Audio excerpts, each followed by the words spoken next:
Hello everybody, this is VG Time, and we're back again with another deck profile.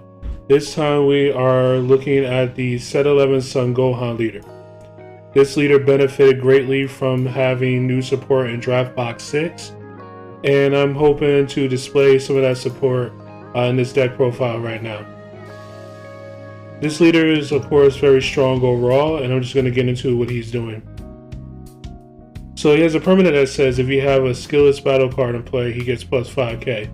So he's able to attack at 15 on the front side, which is very powerful. Then he has an auto that when he attacks, you get to draw a card and then choose up to one of your life and add it to your hand. That's really cool. That's Controlled Awakening. It also allows you to draw cards even if you don't take the life, so that way you're able to protect your life total in the more aggressive matchups. He awakens at 4 or less life. When he does awaken, he draws 2 cards and he turns over. On the backside, he is Son Gohan and Higher Dragon, Boundless Friendship. This is when he's on the back of, I think it's like Icarus is what they call him in English. And he has an Activate Main once per turn and an Activate Battle once per turn. The Activate Main once per turn allows him to draw a card and then to play a 1-drop from your 1-drop skillless battle card from your drop area. So on the front side, as you're attacking with your 1-drop skillless cards and you're doing your thing, when they die on the back side, he gets to help you recur them.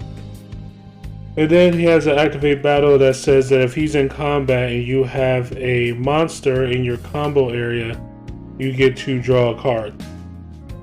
So before, that effect was kind of hit or miss because there was only like a few cards that triggered it, but now we have a lot of cards that trigger it. So let's get into them right now.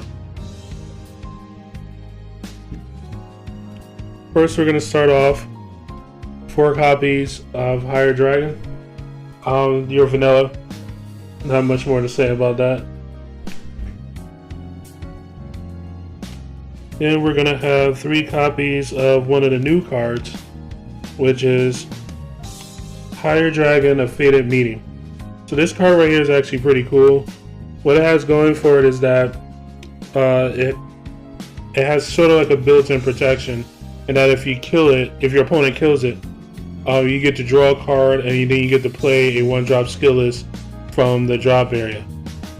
You could then pay 1 as Activate Main once per turn to put into play a Gohan from your hand or your deck. So every turn he gets to turn out value. So either way, you're going to get cards. Next up, and I only have 2 copies of this. If I have more, I will run more. So we have Higher Dragon, A Kind Friend. This guy has a combo auto where if he's in the combo area, you could play, or when you combo him, you could pay a yellow. And assuming that you have 2 or more energy, you get to play 2 skillless battle cards with a cost of 1 from your drop area. Then of course, we have our boss monsters, which are Higher Dragons. The main one is a Son Gohan, A Higher Dragon, Flying High. This guy right here requires you to have 3 or more energy in order to play him. And you could take 2 1-drop skillless, yellow skillless battle cards, send them to the drop area and play them as an Activate Main. He is a 25k dual attacker. He's unique, so you can't really just spam the board with him. And he has a permanent that says that if you move from the battle area, he gets sent to the warp instead.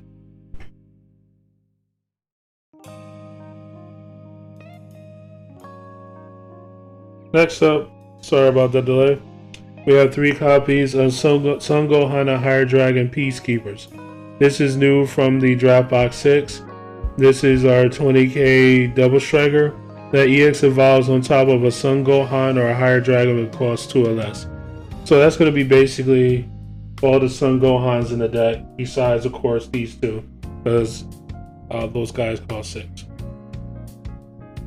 So speaking of Son Gohans, we are running 4 copy of Son Gohan, of course, vanilla.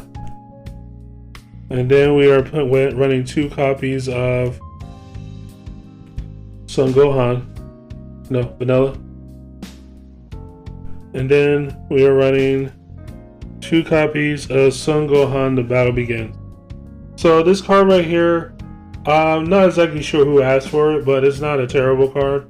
Basically, you swing, take a life, it becomes a 15k attacker, and you could pitch a card from your hand to bring into play a 1-drop skillless yellow battle card from your drop area. It's actually cool for like the first turn or so to get a lot of aggression on the board, but I'm not sure that's how this deck should really absolutely be played. I'm still trying to figure that out myself.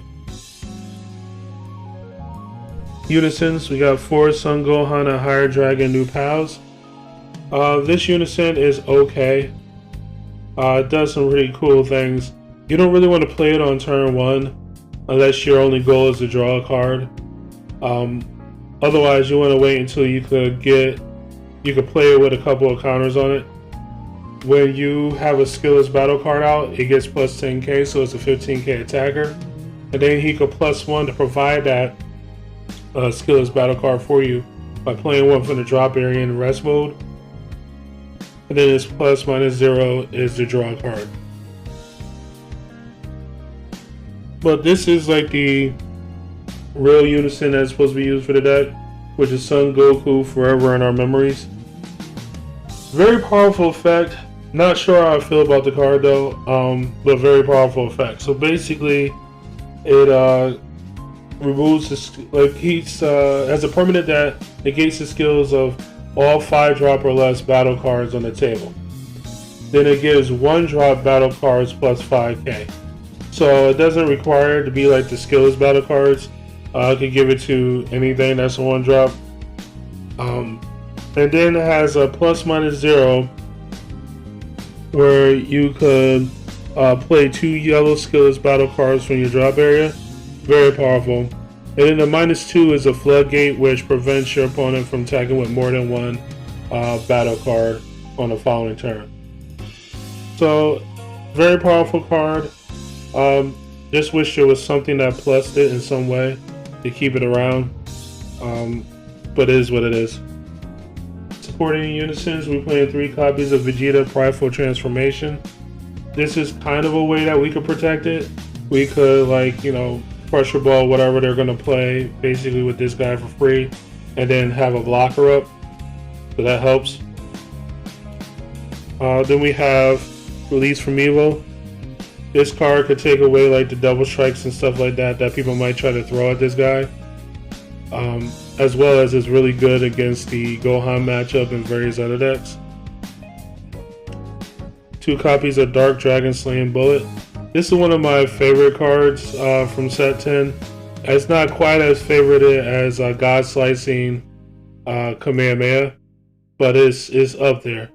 Basically, it's a Crusher Ball and Cold Bloodlust wrapped into one for 4 drops or less in yellow. This is basically the counterplay that yellow's been looking for a long time, but without the unison requirement. But it is what it is. And of course, with these guys, you can play them for free if you pitch 2 cards from your hand, which is not such a concern with this deck because you do keep a decent hand size. Bulma, Devoted Supporter.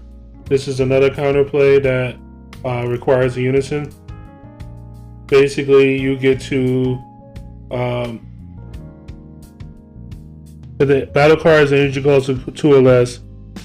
His skills are negated for the turn, and you get to play the card. So basically, it's a Cold Bloodlust for 2 or lesses that also comes into play, so you can use it for combo power.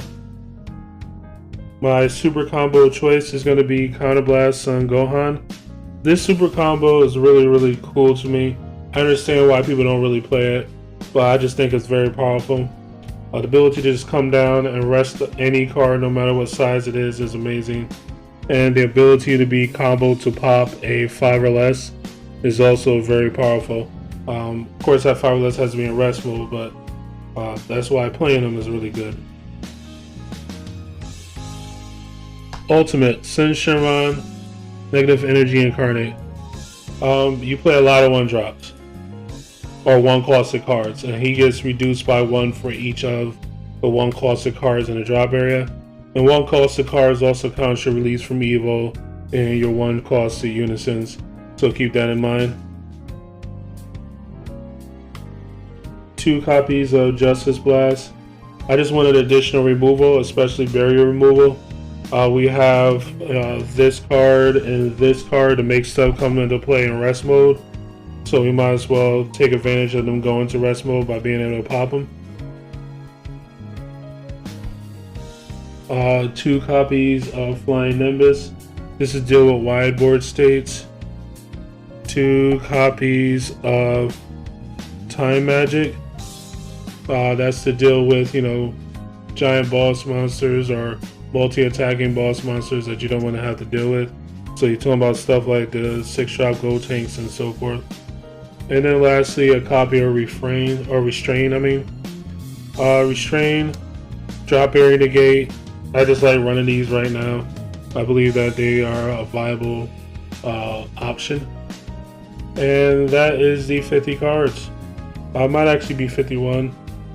No, it's 50. It's 50 cards. So this build right here is by no means the most competitive version, but like I mentioned in the beginning, I was trying to use as many of the new cards as possible. I am working on another build of this, and when I get all the cards together, I'll see what I can put together. I'm thinking about making this guy red-yellow and doing some hot stuff like that. But of course, you can play him however you want. He's a good stuff leader. So if you wanted to do the Bergamos and the Raiders War Cries and all that stuff, you can do that as well. But the engine itself plays out pretty well, and I enjoy it. It's one of my more fun casual decks. So coming up next, we're going to be looking at some of the expansion cards.